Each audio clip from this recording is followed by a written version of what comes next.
Vous savez tous ce que veut dire faire la Java? Oui, bon, pour certains, ça date un peu. Quoique j'en connais, je ne citerai pas de nom. En pleine période de guerre froide, celle de 1955, Boris Vian imagine une Java un peu particulière. À son habitude, il compose la musique, puis il confie son texte à Alain Goreguer pour la composition finale. Fort bien reprise et interprétée également par Serge Reggiani. Eh bien oui, parfois, lorsqu'on ne trouve pas de solution, il suffit d'inverser le problème. La Java des bombes atomiques.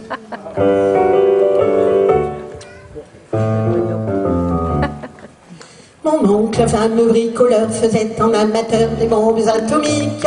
Sans avoir jamais rien appris, c'était un vrai génie, question très pratique. Il s'enfermait toute la journée au fond de son atelier pour faire ses expériences. Et le soir, il rentrait chez nous et nous mettait en transe en nous racontant tout. Pour fabriquer une bombe, mes enfants, croyez-moi, c'est vraiment de la tarte. La question du détonateur se résout en un quart d'heure, c'est de celle qu'on écarte. En ce qui concerne la bombe, c'est pas beaucoup plus vaste, mais une chose me tourmente, c'est que celle de ma fabrication, donc un rayon d'action de 3,50 m. Y a quelque chose qui cloche là-dedans. J'y retourne immédiatement. Il a bossé pendant des jours, tâchant avec amour d'améliorer le modèle. Quand il déjeunait avec nous, il avalait d'un coup sa soupe au vermicelle. On voyait à son air féroce qu'il tombait sur un autre, mais on n'osait rien dire. Et puis un soir pendant le repas, la tonton qui soupire et qui nous fait comme ça. À mesure que je deviens vieux, je m'en aperçois mieux, j'ai le cerveau qui flanche. Soyons sérieux, disons le mot, c'est même plus un cerveau, c'est comme de la sauce blanche. Voilà des mois et des années que j'essaye d'augmenter la portée de ma bombe. Et je me suis pas rendu compte que la seule chose qui compte, c'est l'endroit où ce qu'elle tombe. Il y a quelque chose qui cloche là-dedans. J'y retourne immédiatement.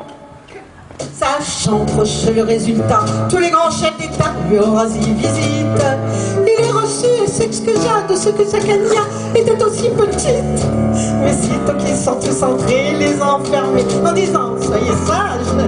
Et quand la bombe a explosé, de tous ces personnages, il n'en est rien resté. Devant ce résultat ne se dégonfla pas et joua les andouilles. Au tribunal on l'a traîné et devant les jurés le voilà qui fait bafouille. Messieurs, c'est un hasard affreux, mais je jure devant Dieu, quand on a mes consciences, en détruisant tout cette tour de jeu, je suis bien convaincu d'avoir servi la France. On était dans l'embarras, alors on le condamna et puis on l'amnistia. Et le pays reconnaissant l'élu immédiatement chef du gouvernement.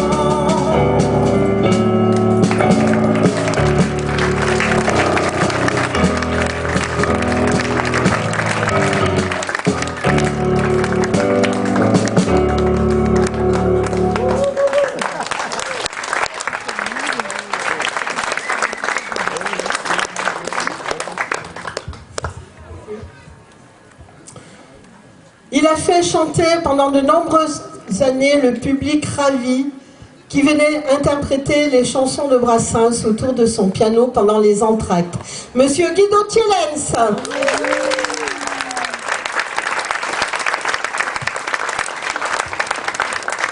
Batteur dans un grand orchestre près de Bourgoin, il a découvert le festival l'an dernier et attrapé le virus. Monsieur Alain Seignoret. Alors, un grand merci à monsieur le maire, Bruno, toute l'équipe pour la confiance. Et puis, à ceux qui font du son velours et nous mettent en lumière. Et Fixono, Xavier, Philippe et Dorian, que vous retrouverez aux manettes pendant tout le festival. Et à toi, public merveilleux. Voilà. Alors, moi, je me retrouverai, comme a dit Chantal tout à l'heure, de l'autre côté. Je vais être obligée de bosser maintenant. Et je laisse la place à Martial Robillard.